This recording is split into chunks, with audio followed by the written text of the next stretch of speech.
numbers, functions of complex variables, limit and continuity, analytical functions, Cauchy-Riemann conditions and applications, singularities, contour integration, Cauchy's theorem, Cauchy's integral formula, Taylor's and Lorentz expansion, and residue theorem and its applications in evaluation of integrals. So you'll find that graphical representation of complex numbers, you already know this, and you know some of the things here. Here we are basically interested in complex functions and not only complex numbers.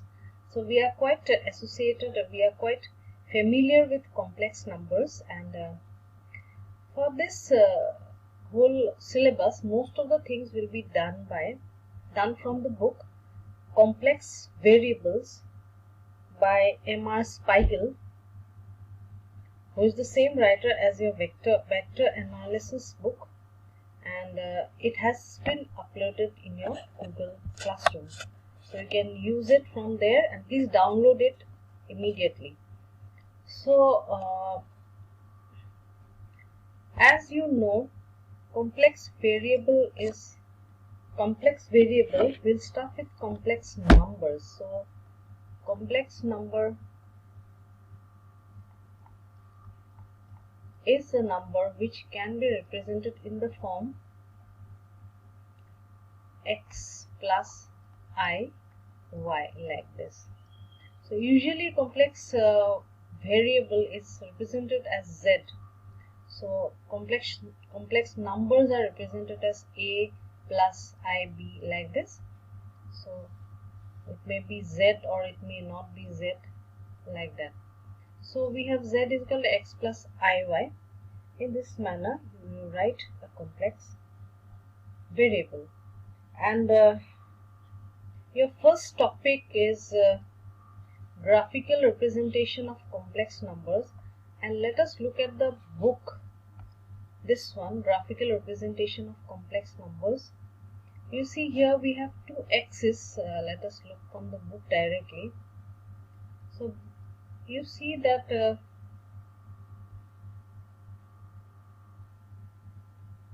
let me actually, you can look at this book later on. What I'll do is I'll just show you like this, because you know that we have the graphical representation is called the, this is all becoming looking very bad. I'll clear my board. So this is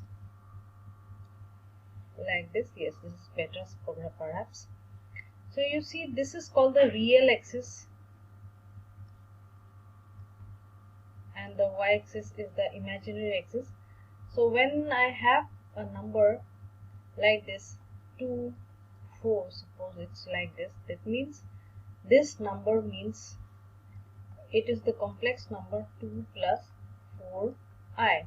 So actually it is like this, 1, 2 here, and 1, 2, 3, 4. So it will be actually this one. This will be 2, 4. So, and I am sure you all are quite familiar with this. This is called an Argand diagram, and you must have learned in your maths.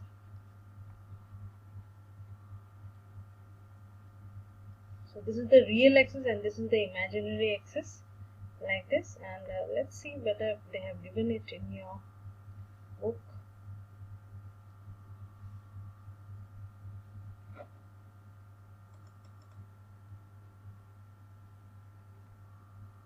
These things you already know.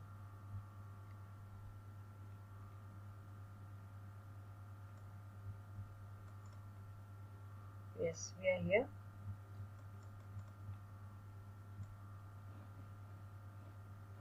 So this one is like this. Complex number x plus y can be considered as an ordered pair of real numbers.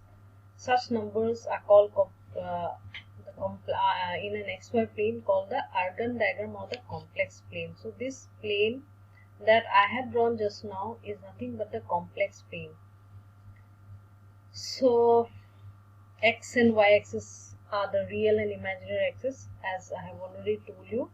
So it's like this. So the thing is that suppose I want to prove here something like this. See, I have drawn it very badly here. It's not at all looking like a perpendicular pair of axes. Let me try again.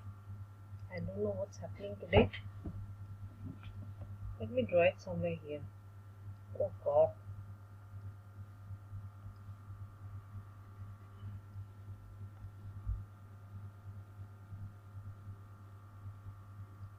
I should give up trying.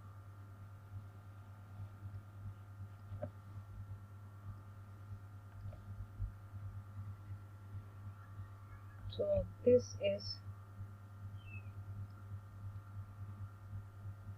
like this. Okay. Suppose I have been given two numbers,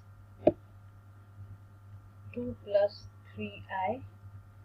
Suppose this is z1 is equal to this, and z2 I have got another complex number. Z1 and z2 are two complex numbers. Suppose 3 plus I.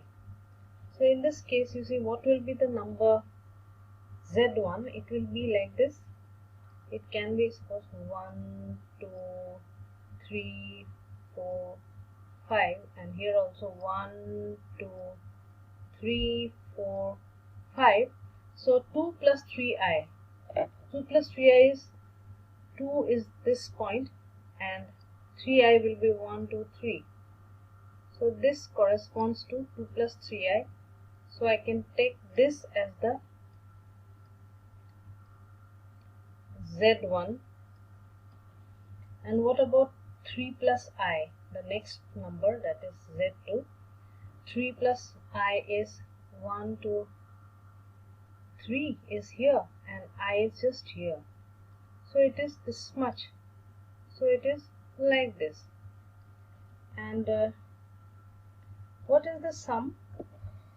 When I sum them up, what do I get?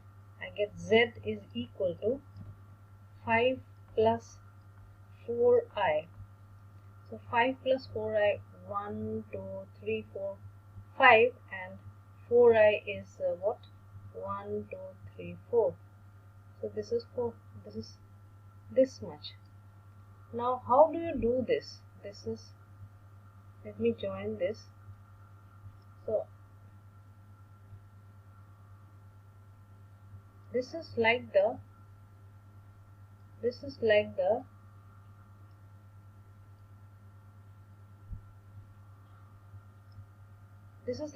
diagonal of the parallelogram formed by Z1 and Z2. Please ignore my bad diagram.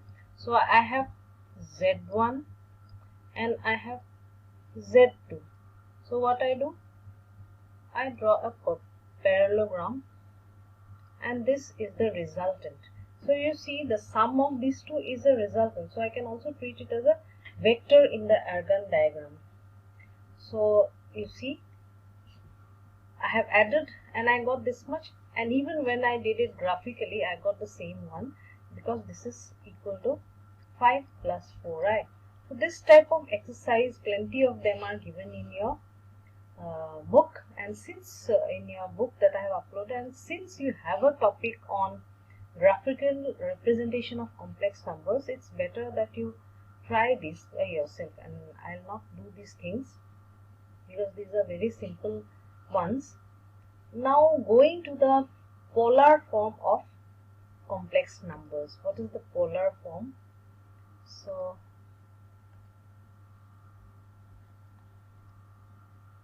polar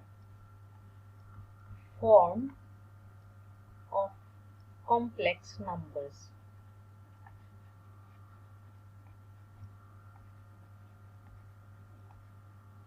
So polar form is like this, because you see this time it's not very bad. Okay. Okay, so what I'll do is I'll drop this one. It irritates me as much as it irritates you to see my horrible diagrams. So this is the x-axis and this is the y-axis. So if I have a complex number like this, xy, what does xy means? What does it, which complex number does it represent? It obviously represents x plus iy. So a paired number like this is the complex number x plus iy. Now when I join this to this, if this is the angle theta, obviously this portion is equal to x, and also if this length is r, then this x is equal to r cos theta. Similarly, this portion is equal to this portion, and this portion is y and is equal to r sin theta. And from here we see that r is equal to x cos theta plus r cos theta plus r sin theta, and we know that z is equal to x plus iy is equal to x is what? X is r cos theta plus what is y? It is r sin theta, which is equal to r cos theta plus I sin theta. So this is the polar form of the complex number when I write it like this, and it has got another form because we know this is e to the power I theta. So this is the polar form, because in polar coordinates, this is what? This is the Cartesian coordinates x and y. And what are r and theta? They are the polar coordinates. So when I express the complex number z in terms of the polar coordinates, it's the polar form, and otherwise it's this form. So this is one thing, and then we can talk about some other things. Let us go to the book. So I am taking you through this book because you'll have to do this. You do your reading from your system. This is the complex form that I showed just now, and things are said here. You will be studying by yourself, and let us go to something like this. There should be some examples on graphical representation of complex numbers, which I would like to show to you.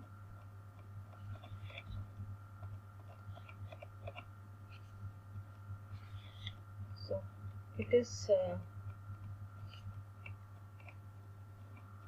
you'll find it somewhere. There are a lot of examples here.